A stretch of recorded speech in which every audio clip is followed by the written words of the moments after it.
honourable member for Burnaby, New Westminster. Monsieur le Président, le budget de demain, c'est une question de choix.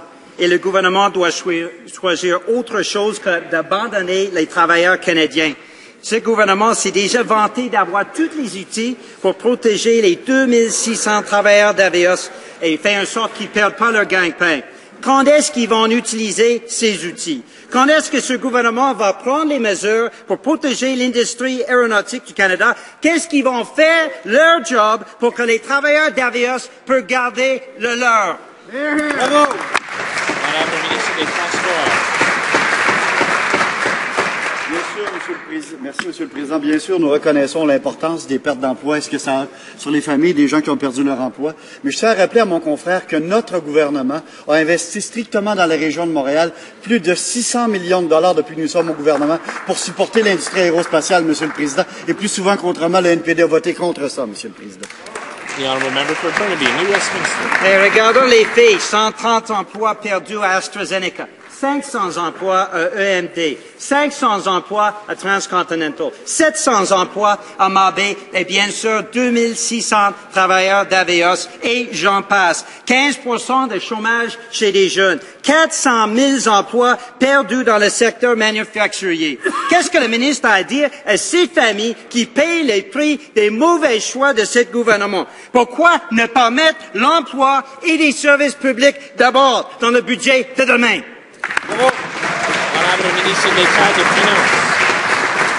Well, thank you. And Mr. Speaker, what we put first is Canadians that are looking for work, Mr. Speaker, and there's still too many Canadians that are searching for jobs. So that's why the budget that will be tabled in this House tomorrow will actually continue on the path that we've started, and that's promoting jobs, the economy, and a strong, prosperous future for Canadians, Mr. Speaker. That's important for Canadians to be able to find work, and we would certainly hope that the NDP can see their way clear to support a new plan for jobs and growth. The honourable member for Burnaby, New Westminster. Well, let's see how they did on the old plan, Mr. Speaker.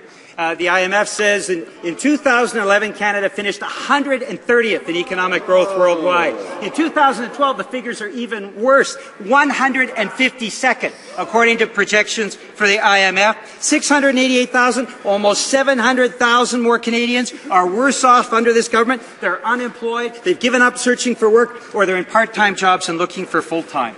That is the real Conservative record. $10,000 a year less for Canadians who've gotten a new job. That's the Conservative record. So why don't they bring The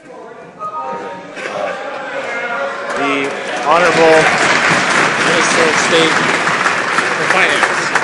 Well, Mr. Speaker, I sense the excitement in his voice. He's looking forward to hearing a budget that he can support, and I would encourage him to listen very closely because I think there will be a lot in this budget that he can support. One is financial literacy. We're moving forward on financial literacy.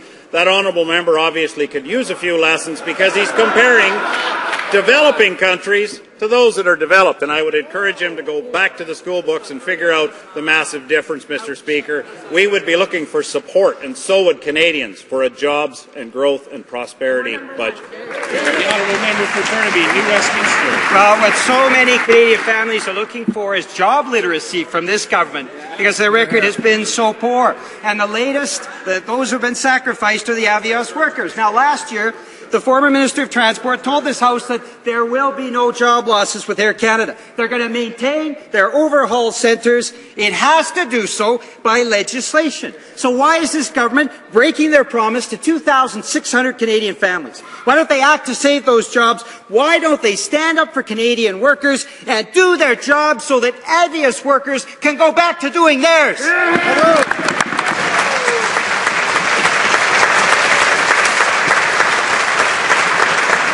Honourable Minister of Transport. Merci, Monsieur le Président. Like I said before, we recognize the loss of these jobs are devastating for the families. Like I said yesterday, I will repeat that. This is ultimately a private sector issue between these two companies. We will not manage any companies of this country, Mr. Speaker. We respect that. So we are not contemplating a bailout for AVEOS or Air Canada. That's very important for us, Mr. Absolutely. The honourable member for Burnaby, New Westminster. Conservatives just don't seem to care. And what are the results? Canadian income inequality is growing faster than ever before. Since September 2008, 700,000 more Canadians have seen their situation worsen under these Conservatives. Conservatives have abandoned manufacturing. We've lost 400,000 jobs in that area. We have youth unemployment rates of 15% and a crushing level of debt that Canadian families have never before experienced. So why don't they listen to families across this land, and why don't they produce a budget that puts job creation and Canadian families first for a change? The Honourable Minister of State for Finance. Well, speaking of change, Mr. Speaker, it would be nice if the NDP would change their position and actually vote for some initiatives that we put forward that actually have produced jobs. Over 610,000 net new jobs. He can throw out all the strange numbers that he wants, but what matters to Canadians is there's 610,000 Canadians working today that were not working in July of 2009, Mr. Speaker. That matters to Canadians, and I think what matters to Canadians is the fact that the NDP have already decided they're going to stand up and vote against Canadians.